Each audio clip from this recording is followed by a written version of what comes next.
बिस्मिल्लाहिर्रहमानिर्रहीम। अस्सलामुअलैकुम। मोअज़्ज़ज़ दोस्तों, आज हम जिस शख्स की कहानी आपके सामने रखने जा रहे हैं वो पंजाब पुलिस का एक इंस्पेक्टर था जिसने जराइम और कत्ल गारतगरी की दुनिया में रहकर वो नाम कमाया कि जिसकी दहशत के किस्से उस वक्त के वज़ीर आला से लेकर वज़ीर आज़म तक पहुँच चुके थे।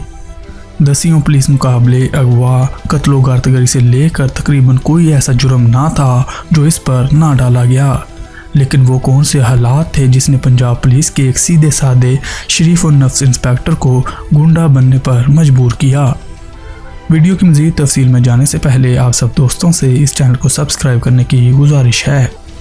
मोअज़्ज़ज़ दोस्तों, इस इंस्पेक्टर का नाम अरशद भट्टी था और इसके जराइम की दास्तान कुछ इस तरह शुरू होती है कि जब 2001 में अरशद भट्टी शेखुपुरा में तैनात था तो मकामी MNA राना तनवीर के गार्ड पर एक मुकदमा बना और गार्ड को गिरफ्तार कर लिया गया।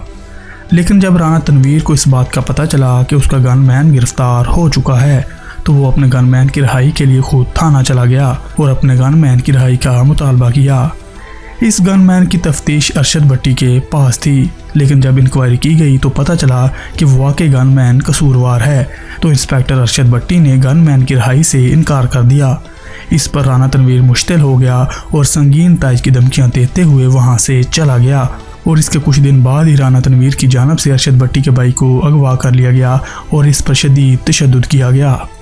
और फिर राना तनवीर ने IG पंजाब से कहलवा कर अरशद भट्टी पर झूठा मुकदमा बनवा दिया और इसे मुअत्तल करवा दिया और बाद में अरशद भट्टी के अगवाशुदा भाई को भी कत्ल करवा दिया गया। इन वाक़यात ने अरशद भट्टी को बहुत मुश्तिल कर दिया और उसने पुलिस की वर्दी उतार फेंकी और खुलकर सामने आ गया। अरशद भट्टी ने अपनी सारी जमा पूंजी से असला खरीदा और अपने भाई के कत्ल के लिए अपनी जान वक्फ करने का ऐलान किया। इसके बाद अरशद भट्टी ने राना तनवीर के डेरे पर हमला किया और उसके 2 गार्ड्स को कत्ल कर दिया और फिर फरार हो गया। अरशद भट्टी ने 2003 में उस वक्त के मशहूर इंस्पेक्टर नवीद सईद गुज्जर के डेरे पर पनाह ले ली और दोनों दोस्त बन गए और एक दूसरे के दुश्मनों को कत्ल करने लग गए।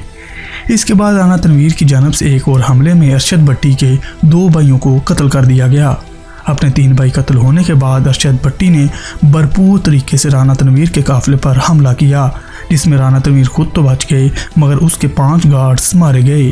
5 गार्ड्स को कत्ल करने के बाद भी अरशद भट्टी का गुस्सा ठंडा ना हुआ तो उसने राना तनवीर के बेटे को अगवा कर लिया और कत्ल कर दिया और उसकी लाश राना तनवीर के डेरे के सामने फेंक दी।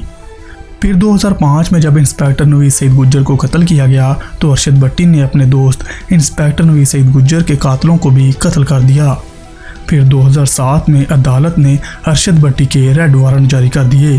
फिर एक ग्रैंड ऑपरेशन लॉन्च किया गया और फिर तकरीबन 1 माह की मुखबरी के बाद अरशद भट्टी के डेरे पर ऐन उस वक्त छापा मारा गया जब वो डेरे पर मौजूद था। अरशद भट्टी ने भरपूर मज़ाहमत की मगर कुछ देर बाद ही पुलिस एहलकारों की गोलियां अरशद भट्टी के जिस्म को छलनी कर चुकी थीं और इस तरह अरशद भट्टी की ज़िंदगी का सूरज गरूब हुआ। तो दोस्तों, ये कहानी थी पंजाब पुलिस के एक सीधे साधे शरीफ और नफ्स इंस्पेक्टर की जो हालात से मजबूर होकर हथियार उठाने पर मजबूर हुआ।